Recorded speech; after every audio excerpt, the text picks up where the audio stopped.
Baltimore, you disappoint me. Your season, if it wasn't already over, is now over.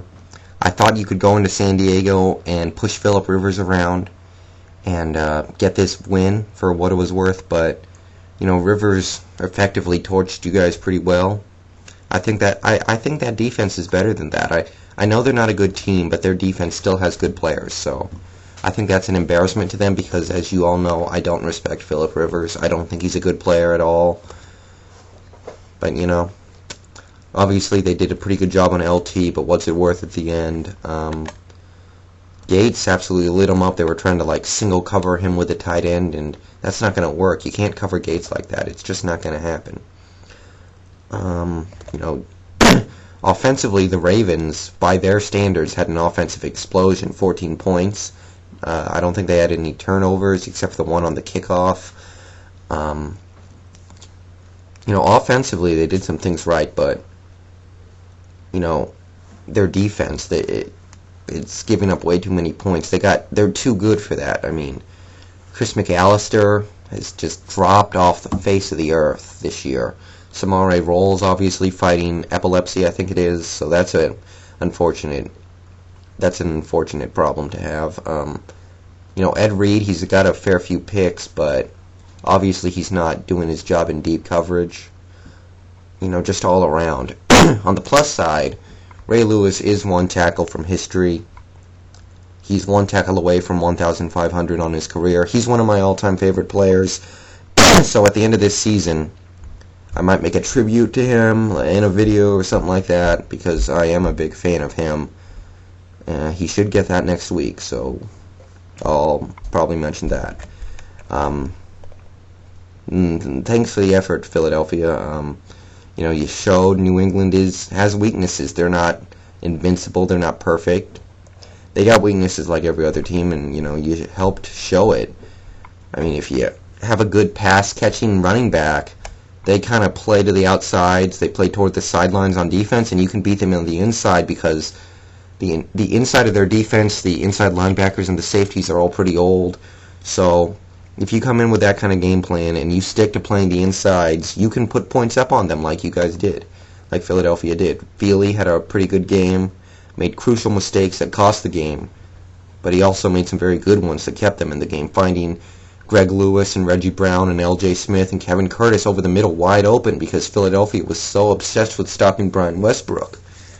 And defensively, they blitzed like crazy and it worked. They got to Brady probably 10 times. They sacked him 3 times. That's exactly what they needed to do to win. They laid a great game plan, laid a great blueprint on how to beat New England. They showed how you can do it, but they didn't do it because they're a pretty average team at this point, and they just don't have enough talent to finish the job at the end of the day. They didn't generate any turnovers. They had opportunities for picks that they passed up on. They held, New England from scoring a bunch of points or running away with the game, but Dawkins and Shepard and other players had opportunities for turnovers that you got to capitalize on, and they didn't. That's why they lost. And because all 3 of A.J. Feely's picks, he had 3, were to the outside.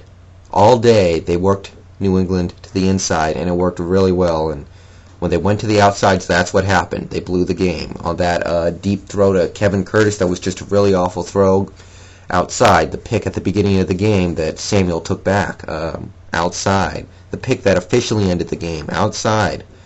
If they had stuck to the inside, who knows what we're talking about right now. But I do give credit to them. They showed a lot of effort out there. They went into New England and gave them a game. But if you can't get the win, what's it worth in the end? Now they lost and they're desperate for a playoff spot. And finally, Miami and Pittsburgh. You don't see games like this that often. It's a rare treat to see a game like this, to be honest, because it happens maybe once a decade. I mean, the weather was so bad it was like playing in quicksand. The ball was getting stuck in the turf. Cleats were getting stuck in the turf. It looked like the game was being played in slow motion. Crazy rain for most of it. So it's boring to see over and over and over maybe, but in this one instance, I found it really fun to watch a game like this. Neither quarterback could top 175 yards passing. Wasn't a lot of effective passing in general. Obviously, we had no points for about 60 minutes, and right at the end, finally, Pittsburgh nails the field goal to go home. Well, they were home, but you know what I mean. And they're 8-3, so I think in this weather, in this circumstance, it doesn't matter who you play. If you can pull out a win, no matter how you do it or how much you win by, I do respect that. When New York beat Miami this year in London on a crappy field. Sorry, yeah, that's my bad dog. No, it's a water pumper. But anyway, you know, I think I can respect playing on a horrible field like this and finding a way to win, no matter how it's done. So they got the job done, and in the end, that's all that matters. You know, Ben completed an insane percentage of his passes, and the one bad pick to Porter. But otherwise, he played well.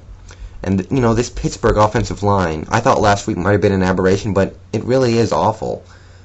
And I don't know how far they can make it with that line, but it's just bad. How many times is Ben going to go on his back? I mean, these last, 2 weeks? He's been sacked like 11 times by two teams that have a combined 2 wins. And one of those wins was against them. So, I don't know how it can hold up against, like, New England. Or, you know, teams like that. As for Miami, you know, teams suck for a reason. Miami had a touchdown earlier in the game, but John Beck underthrew his tight end, and the tight end had to fall down to make the catch. He was wide open. He was going to run 90 yards for the touchdown. As far as I'm concerned, he could have run a mile for a touchdown probably, but he fell down because he went down to pick up the low throw. They had a chance to kick a field goal. Gets blocked, and they get a delay of game. They back up 5 yards, another chance to kick it, and they go for it. You got an awful offense. Your offense, you know, it's inexperienced. It lacks talent. You can't go for it on 4th and 11. You're better off kicking a field goal, and I know the weather was awful, and he probably wasn't going to make it, but I think you have to try. Because, you know, points are a premium. 3 points were going to win this game, and as it turned out, 3 points did win this game. Got to try and kick it. Got to use your timeouts at the end of the game. And, you know, Cam Cameron, oh man, doing an awful job down there. I don't care how bad Miami might be this year. I do think he needs to get fired. I think he's just an awful coach. And the environment, the atmosphere in Miami just seems awful right now. You know, there just seems like so little desire to win.